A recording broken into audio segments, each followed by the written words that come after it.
ஹாய்ங்க. எல்லோரும் எப்படி இருக்கீங்க? எல்லோரும் நல்லா இருக்கீங்கன்னு நினைக்கிறேன். ரொம்ப நாள் ஆச்சு வீடியோ போட்டு.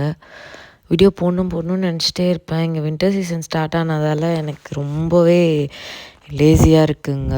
வீடியோ எடிட் பண்ணுறதுக்கும் சரி, ரெகுலராக ஒர்க் பண்ணவே ரொம்ப லேசியாக இருக்குது. ஏன்னா இதுதான் வந்து ரொம்ப நாளுக்கு அப்புறம் நான் இங்கே வந்து வின்டர் சீசனில் வந்து இருக்கிறது.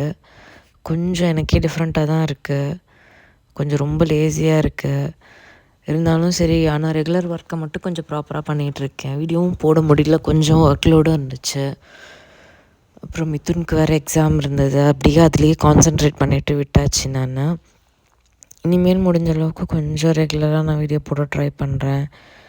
இன்றைக்கி நாங்கள் ரியாத் ஜூ தான் வந்திருந்தோம். இவங்க மிதுன் ஃப்ரெண்ட் ஃபேமிலியோடு வந்திருந்தோம். நல்லா என்ஜாய் பண்ணாங்க. அதுவும் மிதுனுக்கு வந்து அனிமல்ஸ்னாலே ரொம்ப பிடிக்கும். சின்ன வயசுலேருந்தே நிறையா வந்து அதை பற்றியே பார்த்துட்டு இருப்பான். அதனால சரி, இந்த ரியாத் ஜூ வந்து அவனுக்கு இன்னும் ரொம்ப பிடிக்கும். ஏன்னா மிதுனோட ஃபர்ஸ்ட் பர்த்டேக்கு வந்து முடிஞ்ச உடனே நாங்கள் இங்கே தான் வந்திருந்தோம். அவனுக்கு அப்போலேருந்தே ரொம்ப இங்கே போகணுன்னு ஆசை. எங்கள் வீடு அப்படியே ஆப்போசிட்டில் தாங்க இருக்குது. ஜூக்கு பக்கத்துலேயே இருக்குது. நடந்தே வந்துடலாம்.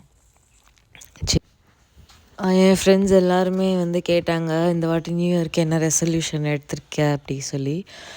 நான் வந்து நியூ இயர்க்குன்னு ஸ்பெசிஃபிக்காக வந்து ரெசல்யூஷன்லாம் எடுக்கல. பட் ஒரு இயரும் நம்ம வந்து க்ராஸ் பண்ணி வந்ததில்லை. நிறைய விஷயம் கற்றுருந்துருப்போம். அதுலேருந்து நம்ம என்ன எடுத்துக்கிட்டோம், அதுலேருந்து என்ன சேஞ்ச் பண்ணலாம் அப்படின்னு ஒரு ஸ்டெப் ஃபார்வர்டாக எடுத்து வைக்கலாம் அப்படின்னு சொல்லிட்டு. எப்பயுமே வந்து நம்ம வந்து நமக்கு வந்து லோவாக ஃபீல் பண்ணுற டைம் இருக்கும். இல்லை அப்படின்னா நம்ம வந்து ஏதோ ஒரு விஷயத்தில் வந்து லேக் ஆகுறோம் அப்படின்னு தெரியும்.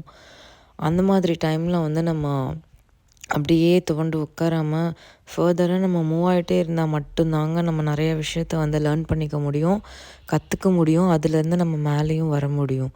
அதுலேயே நம்ம ஸ்டிக் பண்ணிவிட்டு நான் அங்கேயே இருப்பேன், ரொம்ப லோவாக ஃபீல் பண்ணுறேன் அப்படின்னு இருந்தோம் அப்படின்னா எந்த ஒரு இம்ப்ரூவ்மெண்ட்டுமே நம்ம வந்து எதுலேயுமே காட்ட முடியாது. ஒர்க்லன்னு கிடையாது, வீட்டு விஷயத்துலேயும் சரி, ரெகுலர் ஒர்க்லேயும் சரி, எந்த ஒரு இம்ப்ரூவ்மெண்ட்டுமே காட்ட முடியாதுங்க. அதனால் முடிஞ்ச அளவுக்கு கற்றுக்கிட்டு லேர்ன் பண்ணிவிட்டு மூவ் ஆன் ஆகி போகிறதுல தான் வந்து நம்மளோட கிராஜுவல் க்ரோத்தே இருக்குது. அதை நான் லேர்ன் பண்ணிக்கிட்டேன். அப்புறம் முடிஞ்ச அளவுக்கு நம்ம எந்த அளவுக்கு பாசிட்டிவாக இருக்கோமோ, எந்த அளவுக்கு ஒரு விஷயத்த நம்ம பாசிட்டிவாக எடுத்துகிட்டு போகிறோமோ, அது நிறைய பேர் பார்த்து அட்மையர் ஆவாங்க. நம்ம கேரக்டர் வந்து அந்த இடத்துல பேசுவோங்க. அதனால் முடிஞ்ச அளவுக்கு நம்ம வந்து பாசிட்டிவாகவே இருக்கலாம். எல்லாரையும் சாட்டிஸ்ஃபை பண்ண முடியாது. நம்ம சாட்டிஸ்ஃபை பண்ணிக்கிட்டால் தான் உண்டு. முடிஞ்ச அளவுக்கு பாசிட்டிவாக இருக்கலாம். பாசிட்டிவாக இருந்தாலே எப்பயுமே நம்ம வந்து அழகாக தெரியும். சரிங்க, நான் ரெகுலராக வீடியோ போட ட்ரை பண்ணுறேன். நான் இன்னொரு வீடியோவில் பார்க்குறேன்.